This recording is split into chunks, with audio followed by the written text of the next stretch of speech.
To hadisi na gaba ko an Anas bin Malik radiyallahu anhu, an karbo hadisi daga Anas dan Maliku Allah ya kara masa yarda. Kala ya ce kala Rasulullahi sallallahu alaihi wasallam, manzo Allah sallallahu alaihi wasallam ya ce tasahharu, ku yi sahur ko fa inna fi sahuri barakatan, saboda a cikin sahur da akwai albarka. An gane ko? To wannan hadisi manzo Allah sallallahu alaihi wasallam yana yin umarni da yin sahur, wanda sahur shine ci da sha a lokacin alfijir, a lokacin menene sahur ko yawa a lokacin sahur, saboda shiri da tattali na yin azumi. Don haka wato ana ambato hikima ta Allah tabaraka wa ta'ala da take cikin shi, shine saukar albarka. A cikin sahur da akwai sauka ta albarka. Ita kuma albarka ta kunshi abubuwan amfani na duniya da lahira. Da haka daga cikin albarkar sahur gashi nan za a kawo kaɗan daga ciki, shine abin da yake samuwa idan an tashi an yi sahur na taimakawa juna akan ɗa'a ga Allah tabaraka wa ta'ala a lokacin yini. Kaga mutum zai samu taimako, wani agaji akan ɗa'a ga Allah tabaraka wa ta'ala lokacin yini. Idan mutum ya yi sahur kaga zai samu ƙarfi da lafiya a jikin shi, wanda wannan zai taimaka mai akan yi wa Allah ɗa'a. Domin kaga mai jin yunwa ko mai jin ƙishirwa zai samu kasala daga yin ita wannan ibada ta azumin. Kaga wannan wato albarka ta ɗaya kenan. Daga cikin albarkar shi ta biyu, mai azumi idan ya yi sahur, to idan zai ƙara yi ba zai ƙosa ba. Da babu sahur, in mutum bai sahur idan ya yi azumi ɗaya, to kafin ya yi na biyu ya ƙosa. Kun gane ko? Don haka ba zai ƙosa ba, saɓanin wanda baya sahur ɗin. Galiban wanda baya yin sahur yana jin damuwa da tsanani, suna yin nauyi a kan shi na ƙara komawa zuwa ga sake yin azumi bayan ya yi na ɗaya. Kun gane ko? Har lokacin da zai gama kusan a haka yake kammala azumin. Kun fahimta ko? Sannan daga cikin albarka na sahur, mutum zai sami lada na kwaikwayon manzan Allah sallallahu alaihi wasallam. Kun gane ko? Mutum zai samu wannan lada. Daga cikin albarkar shi har ila yau, mai yin sahur yana tashi a ƙarshen dare. To wannan tashi idan ya yi zai dinga ambatan Allah madaukakin sarki ko? Ida zai yi karatun Ƙur'ani, zai ɗan yi nafila ko raka'a biyu ne, ko ya ɗan yi azkar, ko ya nemi gafara. An gane ko? Sannan kuma zai halarci sallar asubahi a cikin jam'i. Saɓanin wanda baya sahur, da yawa za ka ga baya samun sallar asubahi a jam'i. Kun gane ko? Wanda wannan ana gani aiko? Sannan wato a adadin, za ka ga adadin masu yin sallah a sallar asubahi a lokacin jam'i a lokacin Ramadana yana ƙaruwa. An gane ko? Fiye da wani shi. Saboda me? Saboda sahur. Shi yasa kake ganin wata amina ne a masallaci yana cika da mutane, saboda kowa tashi yayi sahur. Kuma sahur din ba an sunnanta maka yin shi dab da lokacin lokacin asubahi din. Haka duk wanda ya sahur zai rage minti 10 ko minti 5 ya rage lokacin kuma asubahi yayi. To kaga sai ga to ya za a ya koma, in dai ba mutum rashin rabon shi ya kai rashin rabo, kaga ba zai koma bacci ba. An gane ko? Na daga cikin albarka ta sahur, shi sahur din nan ibada ne. Idan mai yin sahur din ya yi niyyar neman taimako da shi akan da'a ga Allah madaukakin sarki da kuma kwaikwayon manzon Allah sallallahu alaihi wasallam. Da haka Allah dai yana da hikimomi da wasu sirrika a cikin shari'arsa da ya ɓoye. Da haka duk abin da aka ce ka yi, ko da ba gane me hikima da yake cikin yin ba, ko kuma sirrin da yake cikin yin ba, ka yi. Kun fahimta ko? Shi ya fi maka alkhairi akan rashin yi.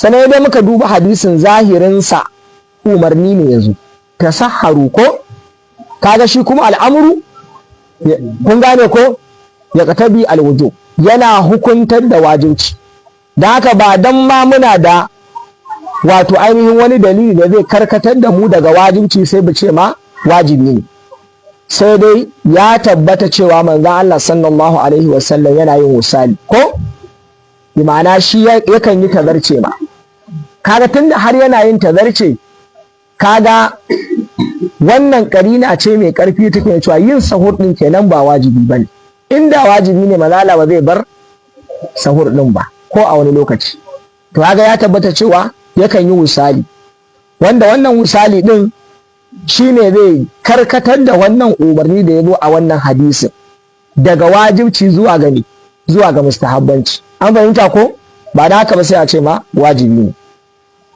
da sai hadisi na gaba an Anas bin Malik radiyallahu anhu an karbo hadisin daga Anas dan Maliku Allah ya kara masa yarda an Zaid bin Thabit daga Zaid dan Thabit radiyallahu anhu kala ya ce tasahharna ma'a Rasulillahi sallallahu alaihi wasallam mun yi sahur tare da manzon Allah sallallahu alaihi wasallam tun maqama ila sala sa'annan ya tashi ya tafi sallah kala Anas dan Maliku yace qultu li Zaid sai na ce wa Zaid bin Thabit kam kana bainal adhan wa sahur gwargwadon nawa ya kasance ko kuma wato yaya gwargwadon tazara ya kasance tsakanin al'adhan nan al'adhan anan shine al'iqama tsakanin iqama da sahur din tazarar kamar ya kasance sai ce ƙadaru 50 ayata gwargwadon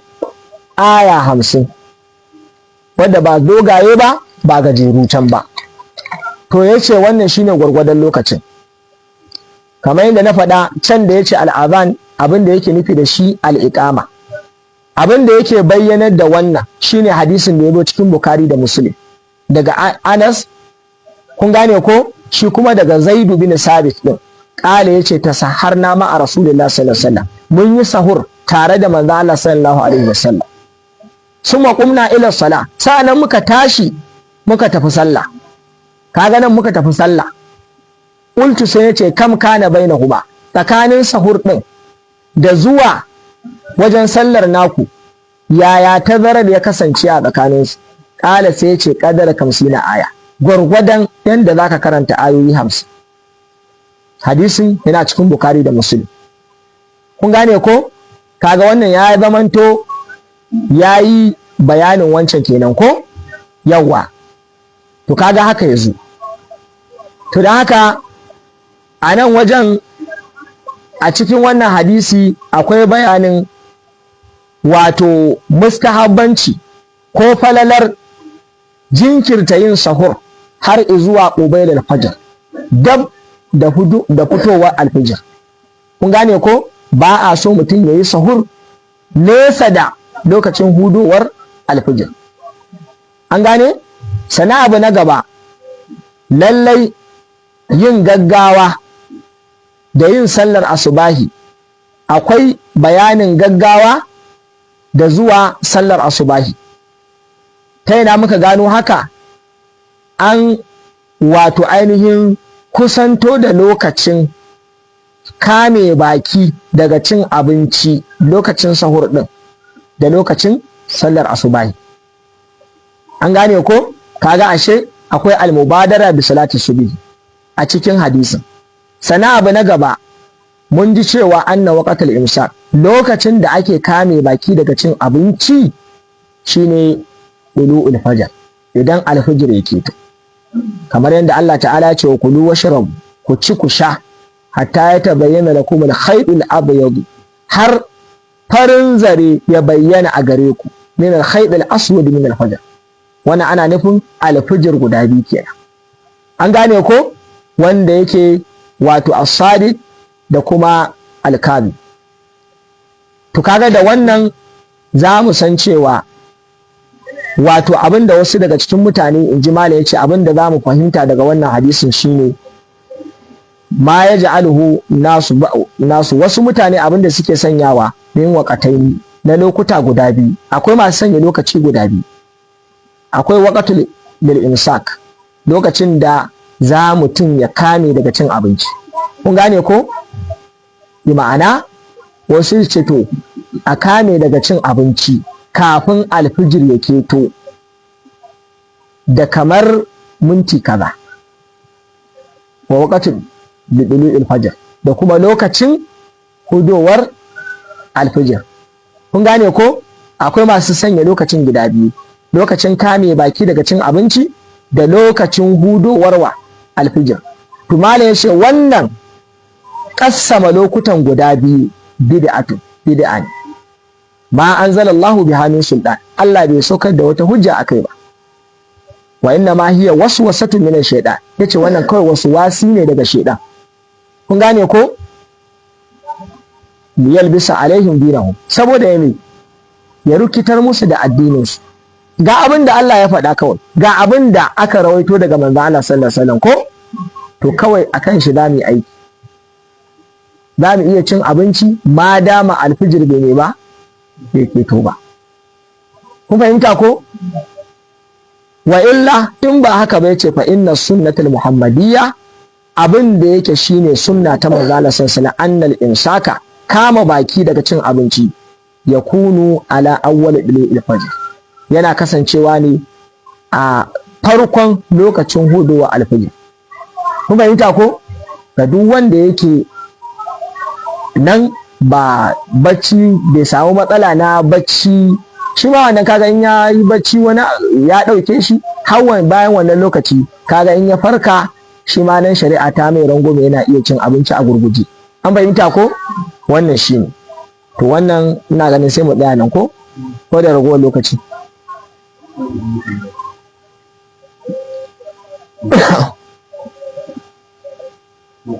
Na. As-salatu.